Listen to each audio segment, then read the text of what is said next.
Outre sa situation géographique privilégiée, la commune de Yerres dans le Var recèle d'atouts naturels remarquables, farouchement entretenus et préservés par l'homme, conscient du caractère fragile et exceptionnel que revêt ce site.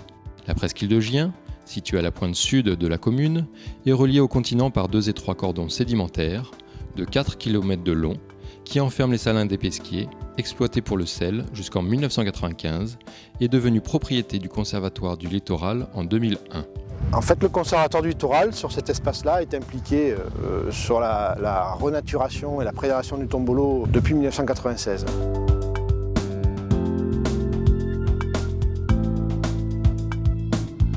Avant même d'être propriétaire derrière des salins des Pesquiers, le Conservatoire du Littoral avait été sollicité par la commune pour apporter une mission d'assistance technique.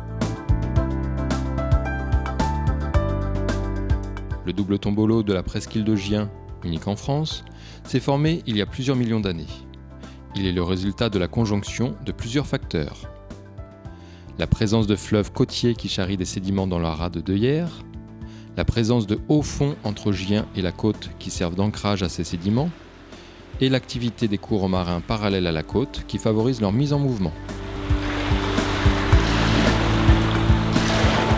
Donc, historiquement, Gien était un îlot et les cordons dunaires ont rejoint Gien jusqu'au continent.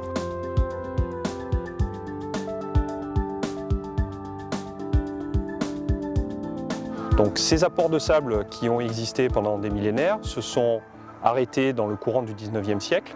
Donc l'alimentation de la partie ouest du tombolo n'a plus eu lieu. Donc il y a un déficit à la base sédimentaire qui existe, qui fait qu'au fur et à mesure, inexorablement, le tombolo a tendance à régresser. La première série d'aménagements qui a été faite pour essayer de pallier au phénomène, ce sont donc des aménagements en dur qui sont exactement les aménagements qu'on est en train de supprimer dans le cadre des travaux. Malheureusement, ces aménagements qui ont été réalisés au milieu des années 80 ont montré leurs limites, puisqu'au cours d'une tempête qui a eu lieu dans l'hiver 93-94, ils ont été complètement balayés, emportés lors d'une très forte tempête. Depuis cette époque-là, le parti pris qui a été retenu, c'est de redonner à l'ensemble du site son caractère naturel, en enlevant effectivement les points durs et en recomposant, là où c'était possible, des arrière-dunes au travers de la mise en place de ganivelles qui sont remplies notamment de sable et dans laquelle la végétation a la possibilité de repousser.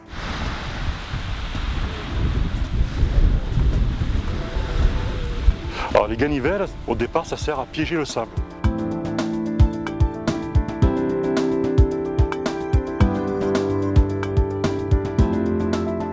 Alors ça a aussi un effet de protection pour la végétation parce que ça calme un peu l'effet du vent.